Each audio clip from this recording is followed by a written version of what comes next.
Saya masuk Islam Ya, sama karena saya cinta sama Yesus. Yesus itu pas saya baca di Alkitab, dia bukan Tuhan, dia nabi dan rasul. Dia nabi dan rasul, Bu, bukan Tuhan. Iya. Terus habis itu saya kecintaan sama Yesus Kristus. Yesus suruh saya beriman kepada Rasulullah, Nabi Muhammad, nabi yang terakhir. Bahkan semua rasul itu agamanya itu Islam, semua nabi dan rasul menyembah Allah Subhanahu wa taala. Dan Yesus Kristus itu agamanya yang pasti Islam. Bahkan dulu saya pernah menghina jilbab dan cadar waktu dulu. Ini ada nih, menghina jilbab dan cadar waktu dulu. Saya pikir orang yang pakai jilbab dan pakai cadar itu orangnya nggak modern dan sebagainya. Kok panas-panas masih bisa pakai jilbab, pakai cadar apa segala macam. Kan Indonesia tuh negara Asia Tenggara yang lain kan tropis iklimnya. Kok pakai cadar apa segala macam. Dulu saya belum meneliti negara-negara Arab dan lain sebagainya ya. Dulu waktu itu belum waktu itu. Terus habis itu nggak lama, terus ternyata saya baca di Alkitab lagi, Yesus Kristus punya ibu namanya Bunda Maria. Dia bercadar, dia pakai nikah, pakai cadar. Bayangin, dia nggak disalib dan lain sebagainya, dan hanya diutus untuk di mahkotanya itu tertulis masih dari saat itu namanya Petrus, namanya Yesus itu dituliskan inilah yang ada orang Yahudi, dan hanya untuk Bani Israel, orang Palestina pada zaman itu, nggak untuk semua umat. Hanya untuk semua umat itu Rasulullah doang, Nabi Muhammad. Makanya saya masuk agama Islam, langsung beriman dan Nabi Muhammad dan masuk agama Islam. Saya sangat benci sama Islam, sama orang Islam, apalagi yang katanya kiai seperti ini, yang istrinya dua gitu kan. Saya pasti berusaha mencelakai mereka. Ketika ada kesalahan, itu yang saya cari. Nah, kalau lo benar, lo diam. Tapi ketika lo ada sedikit kesalahan, gua habisin tuh di sana. Mau kesalahan apa kek, ya udah, lo kumpulin masa, gitu. Fitnah sana sini. Kalau bisa digebukin sekali ya. Itu saya dulu. Itu yang saya lakuin. Saking bencinya sama Islam, personilnya pun saya benci. Saya mungkin mau minta maaf ke seluruh umat Muslim, itu gak sanggup. Yang saya lakukan ke beberapa tokoh Islam di Indonesia gitu ya, saya belum sempat minta maaf secara personal ke mereka gitu. Fitnah-fitnah yang sudah saya lakukan, karena jujur saya tujuan awalnya itu memfitnah Al-Quran ya, tapi dengan catatan saya harus mengantongi sebuah bukti konkret, itu nyata jelas kesalahan.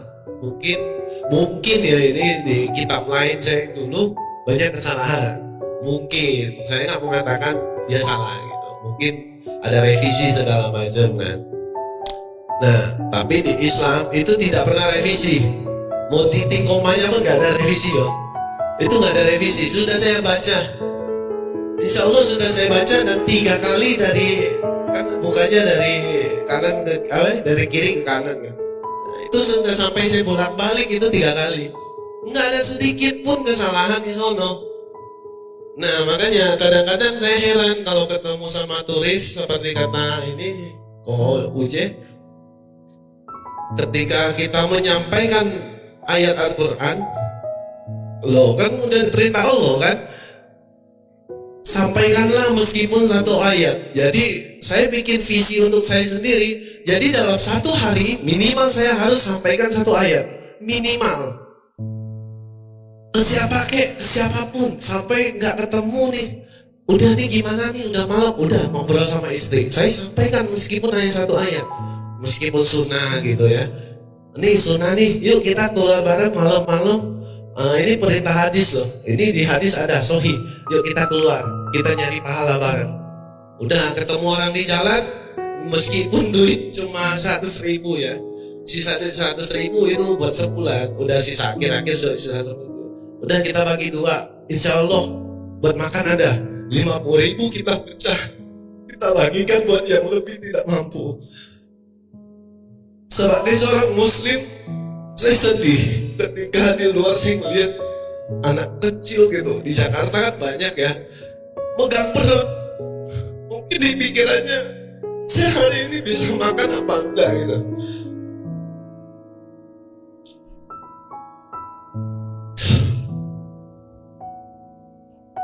Akhirnya saya pun beralihkan sounding ke Steven. Saya ke pasar waktu zaman COVID itu yang awal-awal, saya melihat pedagang begini, ada yang sampai nangis mata merah karena dagangannya nggak laku, udah mulai basi gitu. Terus anak-anak di jalanan yang nggak punya rumah, mungkin ngamen segala macam, mereka lihat mobil lewat pun nggak ada gitu. Mau ngamen juga nggak bisa gitu kan, buat nyari makan. Dan sampai ada yang tanya pucat gitu, saya mau nolong tapi saya nggak sanggup. Akhirnya tercetuslah ide buat saya jualan. Tapi karena saya orang Cina ya, ya orang Cina nggak ada katanya rugi lah, harus cuan, harus ada cuan gitu kan. Tapi karena saya orang Islam, saya tidak memikirkan dunia. Bagaimana caranya saya tidak rugi, itu yang saya pikirkan. Dan akhirnya saya sounding ke Coach Steven, terciptalah versi ikhlas jilid 2. Itu khusus buat saya sendiri ya. Saya merasa ini ikhlasnya Coach Steven tapi jilid 2. Saya jualan tidak sanggup seikhlasnya, karena yang saya jual ya lumayan lah, modalnya 150.000 ke atas. Nah itu untuk modalnya, saya tanamkan di sana, saya jualan modal pun seikhlasnya. Saya sedekahkan keringat saya untuk umat. Jadi setiap penjualan itu alhamdulillah berkat dari media kita, Vertijon dan Coach Steven, support doa dari beliau. Per bulan saya sanggup menghasilkan 20 juta minimal. Sampai 30, terakhir bulan ini 49 juta. Itu berkat bantuan teman-teman, doa teman-teman. Dan saya sudah fokuskan dari awal, itu udah ngomongkan dengan Coach Steven, keuntungan bersihnya 10% minimal saya masukkan ke Yayasan Mualaf Center Indonesia. Itu kecil sih, saya keuntungan bersihnya ya.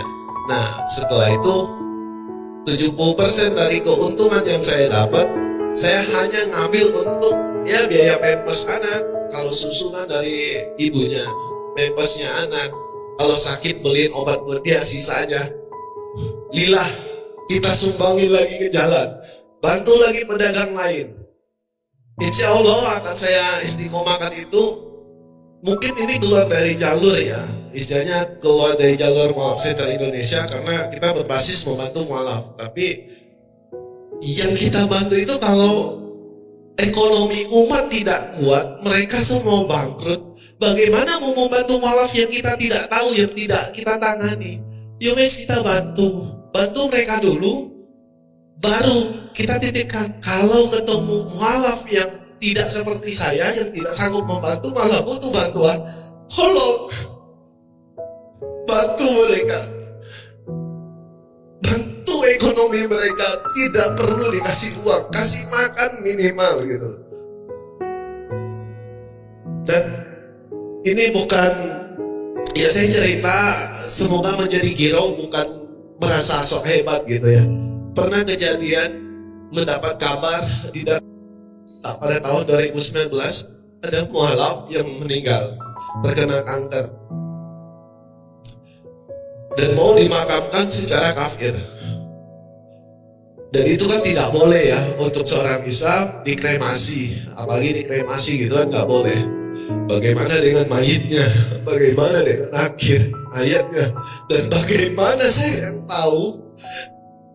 Dan dia mualaf, bukan muslim loh, dia mualaf, dia meninggal.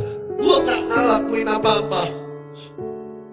Di sana saya bismillah, saya gak punya uang mau ke sana.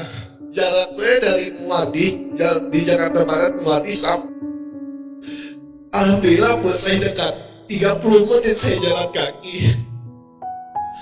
Saya samperin Koseno, kok langkah apa yang harus kita lakukan? Saya tidak mau sampai jenazah mualaf ini dibakar, bagaimanapun caranya. Tapi kata dulu, Allah menunjukkan kepada saya, seberapa pun usaha lu, seberapa pun lu yakin, kalau gue bilang tidak ya tidak. Dan akhirnya kita ketemu Jalan Buntu, ternyata dia dibaptis ya oleh pihak gereja tanpa sepengetahuan kita, dan akhirnya dianggap murtad. Secara hukum kita juga tidak bisa mengambil lagi jenazahnya. Dan Demi Allah, saya bersujud. Jika sehari saya ditagih, kenapa mualaf ini tidak kamu tolong? Demi Allah, saya sudah berusaha, saya jalan kaki. Saya berusaha sekuat tenaga saya yang saya bisa, yang saya mampu. Insya Allah, semua tujuan saya lillah untuk membantu mualaf, untuk membantu muslim yang lain. Saya tidak berani mengatakan saya mualaf. Saya mantan mualaf yang sudah muslim. Saya sudah lebih dari 2 tahun menjadi mualaf. Insya Allah tenaga saya, kekuatan saya, insya Allah kalaupun diberikan rezeki lebih, rezeki saya itu pun buat umat gitu.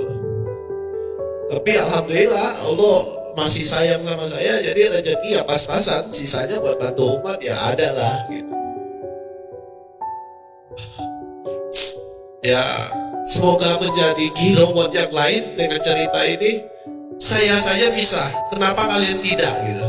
Ya nggak harus juga jalan kaki gitu. Minimal kita punya apa nih buat membantu umat yang kita tidak keberatan, kita ridho untuk melakukannya. Ayo kita lakukan. Kita punya tangan, punya kaki, punya mulut.